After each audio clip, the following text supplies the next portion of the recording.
everybody, it's Abby Glassenberg over at Craft Industry Alliance. Hope you're having a fabulous day today. We are here every Wednesday around this time for our Member Spotlight, where we get to drop in on one of our members and learn more about their business.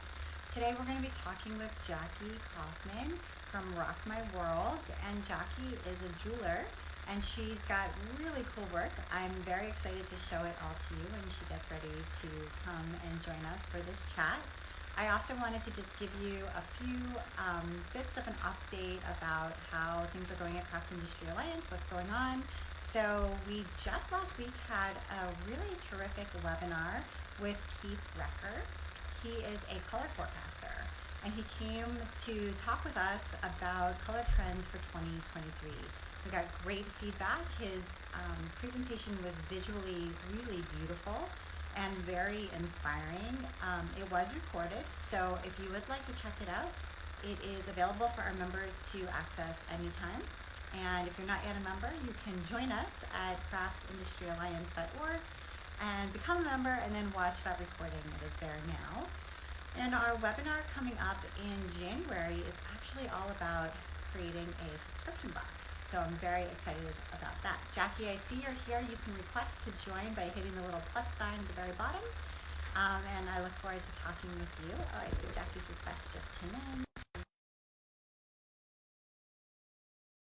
in. Yeah, so subscription boxes. If you've ever considered adding one to your business model, then our January webinar is for you. And I'm very excited to learn more about that. And here's Jackie. Hey, how are you? Hi. Great. How's everything? Good. Everything is good over here. Good. So, Jackie, you are a jeweler, and I have to say I have not had very many jewelers on, so I'm really excited to learn more about your process and how you learn to do what you do and what you make. So tell us a little bit first to start with, what is Rock My World and what is your business all about right now? Okay. Rock My World Inc. I started about 20 years ago. It is really a jewelry. I'm a lost wax caster, so it's a business that's really just all about lost wax casting. That's how I create my jewelry. I was actually a retailer. We owned a couple of stores and some kiosks in the late 1990s into the early 2000s, and I decided at that time I wanted to try to create my own jewelry. So I took some classes, different classes, and I really fell in love with this process of lost wax casting. It's complicated, and not everyone does it, so I find I have a little niche there, especially for the type of jewelry that I like to create. That's great. So tell us in a nutshell, for someone who's a total novice, what is lost wax casting? Okay, it's an age-old process of, I can actually show you. I would love to see. What I do with my customers, we send them out a mold kit. Okay. And they create molds, and I mostly do like personalized items like pets' noses and paws and fingerprints. So they're all custom-made pieces for the individual customer. So we send them out molds, and they create these molds. This is a dog nose out of rubber, and it's like a silly putty, so all they have to do is press it on and pull it off, and you're not stressing your animal or anything, and then they send this back to us. And what I do is I pour wax, that's the lost wax, into these molds. And then this is the wax, like of a dog nose. Okay, yeah. So I pour that into the molds, then I take this wax through a lot of processes, and it goes into the kiln, and then it burns out. And then we pour silver or gold into that crevice where the wax was. I see. And then what we have at the end is a piece of, I only work in precious metals, so this is like sterling silver or 14 karat gold. And they're exact replicas of whatever the mold that I get back is. So this is truly a personalized item, which is so cool. And I think something that, handmade sellers and craftspeople are the best at, is creating something you can't go into a store and buy. It is something personalized, keepsake that you're always going to hang on to. And also, you can't even go into a jewelry store and buy it because they are into their own type of jewelry. So this is really something that I was actually 20 years ago, I was one of the first people that developed this process. Right, if you look now, you see so many people doing it, and they do it out of precious metal clay and different things. But my process is really the how you really get a wonderful piece of jewelry, and not everybody does this process. So I developed that niche many years ago, and it's still to this day. I mean, you can't walk into a jewelry store and ask people for these items that they're just not going to, understand or want to do it. Right, right. So you showed us the dog nose, which is so cute. I know you do dog paws as well. And then you do fingerprints too. Yeah, here's a dog paw out of sterling silver. I only do small dog paws now. I used to do big ones, but they were like this big. And I said, I cannot do these again. They're more like paperweights. I used ounces and ounces of silver. So now we only do very small ones. And we do fingerprints. So this one, for instance, is a fingerprint and a paw print. I don't even know if you can see this. I can. So we take the dog's paw print and your fingerprint and put it together on a heart. That is so you are forever nice. Together. Oh my God, I love that so much. Yeah, this is one of our more popular pieces. That's got to be a popular item. And then we engrave the name on the back. So their names are engraved on the back. And this is like a forever piece, it's really a forever gift. And I do a lot of different things with fingerprints. We also do sound waves. So we can take a voice, a sound wave, or a heartbeat, or, anything. And we can put that also on a piece of jewelry. Some people, if you say marry me, they'll have special types of words. Right, that they're saying that you then print the sound wave of. Right, and because this is like a fiber group, we can also take lace. So if somebody has a wedding dress or anything like that, or a special piece of material, we can also take that and make rings and necklaces with the lace or material. That's so cool. And have you got any very specific or interesting requests over the last 2 decades that you've been doing this that come to mind? Well, I've been doing umbilical cords. Oh. So, believe it or not, it's like your last, some mothers have a very special relationship with the umbilical cord. So we are able to take that as long as it's dry. I mean, some people have sent us wet umbilical cords. They just had the baby. And then I'm able to mold it and make an exact replica of that little umbilical cord. And the great thing is that once it's in silver and gold, it looks really nice. So you don't really know what it is, but the mother knows what it is. Right. So it's kind of a special thing for that parent. So that's kind of the most unusual thing that we've done. I do different teeth. I do a lot of baby teeth and adult teeth and dog teeth. That's a very big one too. But that umbilical cord was something that I wasn't quite sure if I could do it, but once I got going on it, I would never have thought of that, but like there's so many cool creative possibilities here. And so you also, though, do something related to chess, correct? Well, yes. So what I also have been doing, jewelry is how I make my living, but I'm very curious about everything else, and I love to take classes and things. So what I took last year was a class in pewter casting. So I take little pieces, take little toys and put them together and cast them in pewter. So this year I received a grant from the National Endowment of the Arts to work with a local chess club to create their own chessboard out of pewter. So each one of the chess people made their own piece. And then we were able to highlight the chess club in our area to showcase how great chess is and how we have this great club here that not that many people know about. So to this day, the grant is almost over. The chess president quit his job, regular job, and now teaches chess full-time. They've increased that chess club unbelievably. So this little project with the chess club has really, so that was my first like public art project. It has nothing to do with jewelry. but it has something to do with just, casting other types of things in a different way. And so what do you use custom chess sets for sale?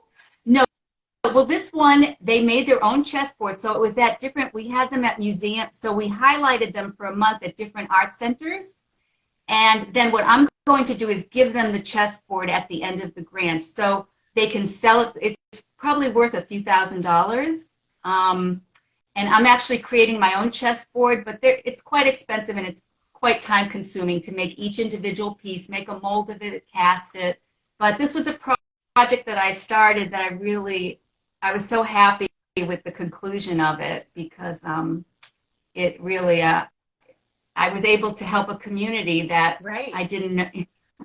And I pushed this on them because I went there and I said, we're going to do this project because we have to get this grant, but I have to get this grant. But I'm just telling you, chess club members, that I'm going to be coming after I get that grant and we're going to be making this chessboard and we're going to be doing, and they were like, right. Right, they didn't know what was coming. They didn't know what was about to happen. But they were so happy. They said, when are we going to do our next one? I said, well, we need to get another grant. Right, exactly. Well, that's really cool that you were able to partner with that. I think that's inspiring for listeners. Think of ways to get involved in your local community where you can highlight a community group through your artwork and bring attention to them through what you do. Right. I feel like my jewelry, it's kind of, I only focus on it kind of as a business at this point. I don't really like creating jewelry. I don't like doing new things. I like going on to a lot of other things that I'm working on. And jewelry is kind of how I make my living, but I'm so curious about everything else that I find that everything else is so much more interesting. Yeah, no, I think that's also really relatable. When you sort of have a business that's humming along and you need it, but at the same time, you also have desires to explore other areas that maybe aren't about profit, but are just about creativity and curiosity. Right. And then it opens you up to meeting new people, new types of people. I mean, jewelers are like their own little thing. And I found that when I started doing printmaking and stuff, the people were so different than the jewelers. Yeah. Jewelers are really like, they're their own unique set of people. Totally. That's very true. And it's and they're small communities and they can be a little bit insular as well. Yes. They don't like to, when I got very big at one point and I had to hire people to help me. And I found it really difficult to hire, because I had to hire jewelers to do the you can't just hire somebody. And it was really difficult because they kind of resented, I can't explain it because my jewelry is not beautiful. It's a certain type of jewelry. It's not, it's meaningful jewelry. Right. And it doesn't have that beauty, the beauty to like it. That gemstones and engagement ring, stuff like that. Yeah. So I found it really difficult to even hire people to work. And then they were very difficult to work. Yeah. And sometimes that happens, it's like you end up then being a manager and, that's a whole different job skill than, being a jeweler. So yeah, absolutely. Right. So I think that's also really relatable. So I know you have a shop on Etsy. Is that primarily where you're doing e-commerce? Yes, that is really, I've been on there since 2008. Long time. And a long time because I was sitting at a kiosk. In 2008, I was at a kiosk in Fort Lauderdale at the Galleria Mall because one of my employees didn't show up. I'm sitting there and I found this thing called Etsy. I'm going, oh my God, I can list this stuff. I don't have to be sitting. Right. And people, not just around it, but people from all over the world can see it if they wanted to. The concept, and it was in 2008, I remember it, and I'm like, what? Because at that time, things were going downhill, at malls and stuff, and retail. Yeah. People were now on their phones shopping, and I had retail stores for many years, but I had never seen it like this. So right away, I started putting my stuff up on Etsy, and within 2 days, I got an order from Massachusetts. My first customer, like $300 and I go, my God. That was easy, right? And it was easy to set up.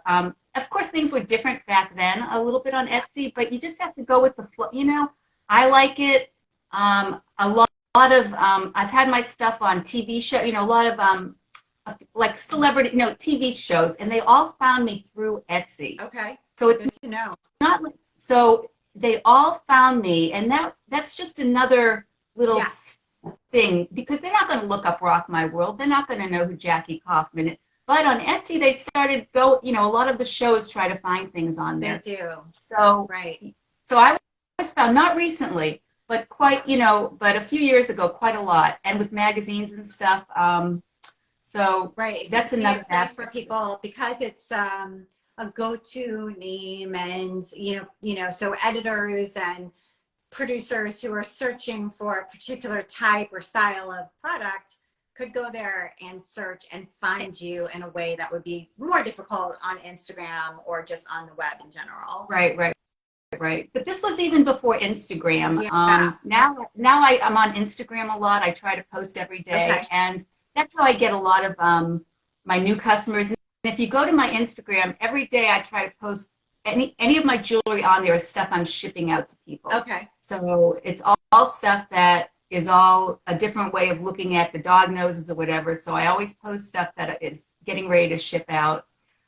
So I change it like every day, and it's just showing people what I can do, and you know, without Yeah. trying to sell them anything in I think that's a particular. great system that you have in place, though, so that as part of your procedures when you're packing an order, you print off the receipt and you get out the packing materials or whatever it might be, the label and all the other stuff. But you also like, okay, time to photograph this so that I can put it up on Instagram. And let's say, if you had 10 orders in one day and then nothing in the next 2 days or whatever, you have those 10 images and you could spread them out Right. over time. So sometimes Right. people feel like, oh God, I have nothing to post. I'm, I don't have anything I'm finished with yet. And it feels overwhelming, but that's like a nice way you've worked it into your schedule.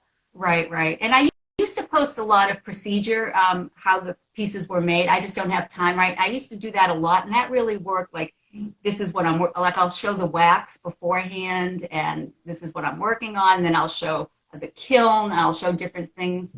And people found that really interesting. I don't have time right now to do it, but that's how I developed a lot of followers from that, just showing the procedure without. Right. Which again, it gives people an inside view.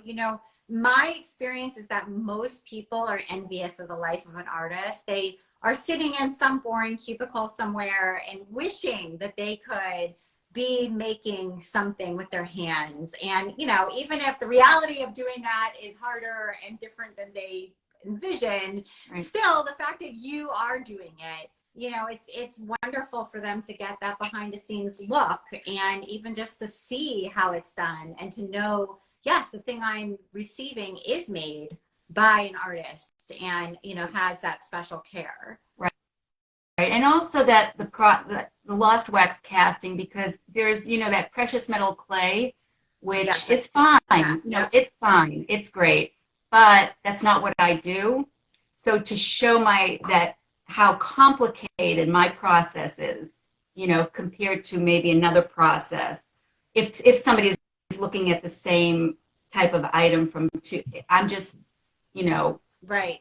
And do you find that you're with lost wax casting, you're able to get a more durable product, or more a product that's got like more detail in it? Are those the main sort of advantages? Yeah, it's actually sterling silver. I don't want to get into like the weeds of the different things, but just in general. But my process, you're actually getting 14 karat, 18 karat sterling silver. Okay. I melt all my own, I use the best quality silvers and golds, and I guarantee everything, and I try to be up there, at a certain level. Right. Because that's what I've always done.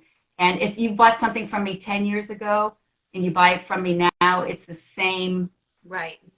Same process. I've never changed anything. It's just how I work. I want everything to go out looking just perfect. And I've tried other things, but there's nothing like but this took me years to really, and I have all professional equipment and Right, right. So people can know that that's sort of what's going on behind the scenes to create their special piece. So that's great. Jackie, this has been awesome. I loved learning about your business, seeing your samples and learning about your process and your journey and your outreach into the community. I think it's just been such an inspiring conversation. And thank you for being a Craft Industry Alliance member as well. Oh, I'm so happy. I'm telling you, your group is great. I wasn't sure because I'm a jeweler, you know, Right. but the information you give out it's mind blowing. It's such an active group. I really I'm looking forward to next year being a part of the mastermind. I hope. Good.